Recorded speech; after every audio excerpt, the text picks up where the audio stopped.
ಜೇವರ್ಗಿಯ ಶಾಸ್ತ್ರಿ ಚೌಕ್ನಲ್ಲಿ ಕುಡಿಯುವ ನೀರಿಗೆ ಚರಂಡಿ ನೀರು ಮಿಶ್ರಣ, ಜನರ ಆರೋಗ್ಯದ ಜೊತೆ ಚೆಲ್ಲಾಟ.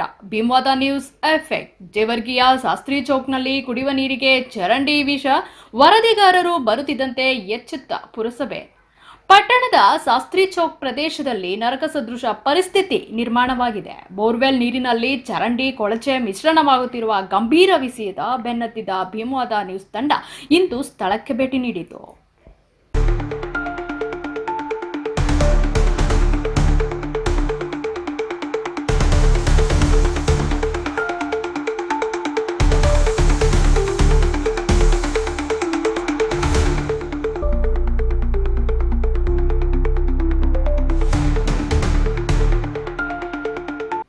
ಕಣ್ಣಿಗೆ ಕಂಡ ನರಕ.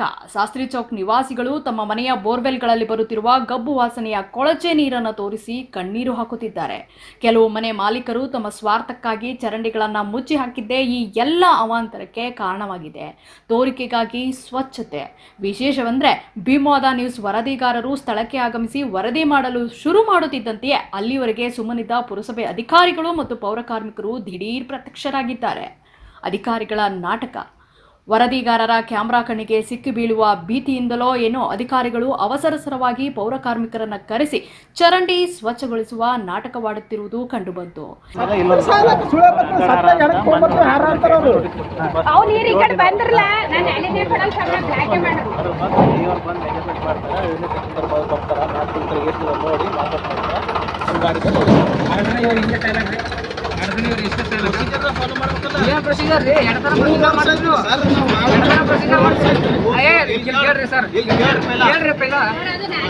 ಇಷ್ಟು ದಿನ ಸಾರ್ವಜನಿಕರು ದೂರು ನೀಡಿದಾಗ ಬಾರದ ಅಧಿಕಾರಿಗಳು ಮಾಧ್ಯಮದವರು ಬರುತ್ತಿದ್ದಂತೆ ಎಚ್ಚೆತ್ತುಕೊಂಡಿರುವುದು ಸಾರ್ವಜನಿಕರ ಆಕ್ರೋಶಕ್ಕೆ ಕಾರಣವಾಗಿದೆ.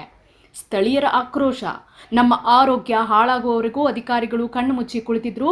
ಈಗ ನ್ಯೂಸ್ನವರು ಬಂದಿದ್ದಾರೆ ಎಂದು ತೋರಿಸಿಕೊಳ್ಳುವುದಕ್ಕೋಸ್ಕರ ಚರಂಡಿ ಕ್ಲೀನ್ ಮಾಡುತ್ತಿದ್ದಾರೆ. ನಮಗೆ ಬೇಕಿರುವುದು ಕೇವಲ ಒಂದು ದಿನದ ಸ್ವಚ್ಛತೆಯಲ್ಲ, ಮುಚ್ಚಿರುವ ಚರಂಡಿಗಳನ್ನು ತೆರವುಗೊಳಿಸಿ ನಮಗೆ ಶುದ್ಧ ಕುಡಿಯುವ ನೀರು ಸಿಗುವಂತೆ ಮಾಡಬೇಕು ಎಂದು ಸ್ಥಳೀಯರು ಅಧಿಕಾರಿಗಳನ್ನ ತರಾಟೆಗೆ ತೆಗೆದುಕೊಂಡರು. ಭೀಮವಾದ ನ್ಯೂಸ್ ಜವರ್ಗಿ, ರವಿಕುಮಾರ್ ಎಂ ಬೀರ್ನಳ್ಳಿ ಅಂತ. ನಾವು ಬಂದಿರೋದು ಶಾಸ್ತ್ರಿ ಚೌಕ್ ವಾರ್ಡ್ ನಂಬರ್ 17ರಲ್ಲಿ. ಇಲ್ಲಿರ್ತಕ್ಕಂಥ ಕುದ್ದು ಕೊರತೆ ಬಗ್ಗೆದಲ್ಲಿ ಮಲ್ಲಣ್ಣ ಕೊಡ್ಚಿ ಅವರು ದೂರು ನೀಡಿದ್ದಾರೆ. ಇಲ್ಲಿರ್ತಕ್ಕಂಥ ಜನರು ಕೂಡ ಆಕ್ರೋಶವನ್ನು ವ್ಯಕ್ತಪಡಿಸಿದ್ದಾರೆ. ನೀವು ನೋಡ್ತಿರುತ್ತೆ ನಾಳಿಗಳೆಲ್ಲನೂ ತುಂಬಿದ್ದಾವೆ. ಇದನ್ನು ಯಾವುದೇ ಥರನಾಗಲಿ ಪುರಸಭೆ ಅಧಿಕಾರಿಗಳು ಮತ್ತು ಕಾರ್ಮಿಕರು ಬಂದು ಕ್ಲೀನಾಗಿ ಮಾಡ್ತಿಲ್ಲ. ಮತ್ತು ಇಲ್ಲಿ ಅರ್ಧದಲ್ಲಿ ಬಿಟ್ಟಿರ್ತಕ್ಕಂಥ ಪೂರ್ಣಗೊಳಿಸ್ತಿಲ್ಲ. ಸಾಕಷ್ಟು ಬಾರಿ ಪುರಸಭೆಗೆ ಮನವಿ ಲೆಟರ್ಗಳನ್ನು ಕೊಟ್ಟಿದ್ದಾರೆ ಹಾಗೂ DC ಮೇಡಮ್ ಅವ್ರಿಗೆ ಕೂಡ ಫೋನ್ ಮಾಡಿ ಮುಖಾಂತರ ಇಲ್ಲಿರ್ತಕ್ಕಂಥ ಸಮಸ್ಯೆಗಳನ್ನು ಅವರಿಗೆ ಪರಿಪೂರ್ಣವಾಗಿ ತಿಳಿಸಿದ್ದಾರೆ. ಆದ್ರೇನೂ ಕೂಡ ಯಾವುದೇ ಥರ ಪರಿಹಾರ ಸಿಗ್ತಿಲ್ಲ. ಇಲ್ಲಿರ್ತಕ್ಕಂಥ ಜನಗಳು ತುಂಬಾ ಆಕ್ರೋಶಗೊಂಡಿದ್ದಾರೆ. ಇಲ್ಲಿರೋ ಜನಗಳಿಗೆ ಬನ್ನಿ ಇಲ್ಲಿ ಏನು ಕೊರತೆ ಇದೆ, ಪುರಸಭೆಗೆ ಹೋದರೆ ಪುರಸಭೆ ಅಧಿಕಾರಿಗಳು ಏನಂದಿದ್ದಾರೆ ಏನಿಲ್ಲ ಎಂದು ಅವರಿಂದನೇ ಕೇಳೋಣ. ಈಗ ಪುರಸಭೆಗೆ ಎಷ್ಟು ಬಾರಿ ಹೋಗಿರಿ ನೀವು? ಸುಮಾರು 2 ತಿಂಗಳ ತನಕ ತಿರುಗಾಡಕತ್ತೀವಿ. ಯಾವುದೇ ಥರ ಅವರು ನಮಗೆ ವರ್ಕ್ ಮಾಡ್ತಾ ಇಲ್ಲ. 1 ತಿಂಗಳ ಮ್ಯಾಗ ಐತಿ. ಇವಾಗ ನಾವು ರಿಪೋರ್ಟ್ ಕೊಟ್ಟು ಅದಕ್ಕೂ ಕೂಡ ಸಹಕಾರ ನಮ್ಗೆ ಕೊಡ್ತಾ ಇಲ್ಲ. ಬಂದು ಯಾವುದೇ ಥರ ನಮ್ಗೆ ಅನುಕೂಲ ಮಾಡಿಕೊಟ್ಟಿಲ್ಲ. ಇನ್ನೂವರೆಗೆ ನೀರಿಂದ ನಮಗೆ ತುಂಬ ತೊಂದರೆ ಆಗ್ತಿದೆ. ಬೋರ್ವೆಲ್ ಬಂದಾಗಿವೆ. ನಮ್ಮ ಬೋರ್ವೆಲ್ನಲ್ಲಿ ಗಲೀಜು ನೀರು ಬರ್ತಾ ಇವೆ. ಅದಕ್ಕೆ ನಮಗೆ ನಾಳೆ ಕ್ಲಿಯರ್ ಮಾಡಿಕೊಟ್ಟು ನೀವು ಮುಂದೆ ಏನು ಪರಿಕ್ರಮ ತಗೋತೀರಿ ತಗೊಳ್ರಿ. ಭಾಳ ಸರಿ ಕೇಳಿದ್ವಿ. ಇವತ್ತು ಬರ್ತೀವಿ, ನಾಳೆ ಬರ್ತೀವಿ, ಸಾಯಂಕಾಲ ಬರ್ತೀವಿ, 4 ಗಂಟೆ ಬರ್ತೀವಿ, 2 ಗಂಟೆ ಬರ್ತೀವಿ, ಇದೇ ಥರ ಹೇಳ್ತಾ ಇದ್ದಾರೆ. ಆದರೆ ಯಾರು ಬರ್ತಾ ಇಲ್ಲ. ಬಂದು ವಿಸಿಟ್ ಮಾಡ್ತಾರೆ, ನೋಡ್ತಾರೆ, ಹೋಗ್ತಾರೆ. ಬಂದು ಯಾವುದೇ ಥರ ಅವರು ಕೆಲಸ ಮಾಡ್ತಾ ಇಲ್ಲ. ಆದ್ರೂ ಇಲ್ಲಿ ಹಿರಿಯ ದಲಿತ ಮುಖಂಡರಾದಂಥ ಮಲ್ಲಣ್ಣ ಕೊಡ್ಚಿ ಅವರು ಕೂಡ ಅವ್ರ ಬಾಯಿಂದನೂ ಕೇಳೋಣ. ಯಾಕಂದರೆ ಅಲ್ಲಿ ಇಲ್ಲಿ ಇರ್ತಕ್ಕಂಥ ನಿವಾಸಿಗಳೇ ಅವರು. ಕಾರ್ಮಿಕರು ಬರ್ತಾರೆ, ಇಲ್ಲಿ ಬರ್ತಾರ, ಒಂದು ದಿವಸ ಕಲಿತಾರೆ, ಏನು ಕೆಲಸ ಮಾಡ್ತಾರೆ. ಇಲ್ಲಿ ನಾಲಿ ಕಟ್ಕೊಂಡಿದ್ರೂ ಕೂಡ ಒಳಗಡೆ ಇರ್ತಕ್ಕಂಥ ಗಲೀಜನ್ನ ತೆಗೆದಾಕ್ತಿಲ್ಲ.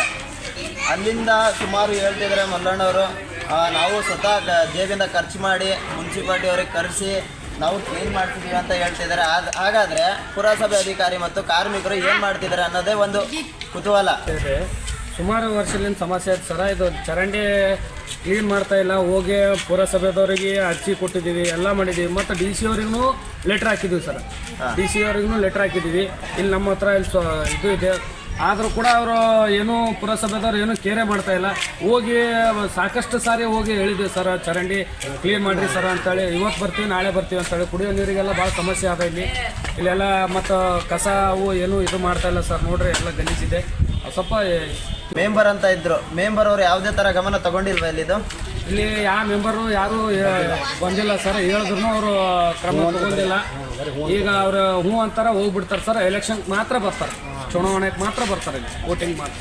ಸರಿ, ಇಲ್ಲಿ ಇವಾಗ ಮೆಂಬರ್ದು ಶಿಪ್ ಮುಗ್ದಿದೆ, ಆದ್ರೂ ಕೂಡ ಇಷ್ಟು ವರ್ಷ ಮೆಂಬರ್ ಆದ್ರೂ ಕೂಡ ಅವರು ಕೂಡ ಯಾವುದೇ ಥರ ಗಮನ ಇರಿಸಿಲ್ಲ. ರವಿಕುಮಾರ್ ಬೀರ್ನಳ್ಳಿ, ಭೀಮವಾದ ನ್ಯೂಸ್, ಜೇವರ್ಗಿ.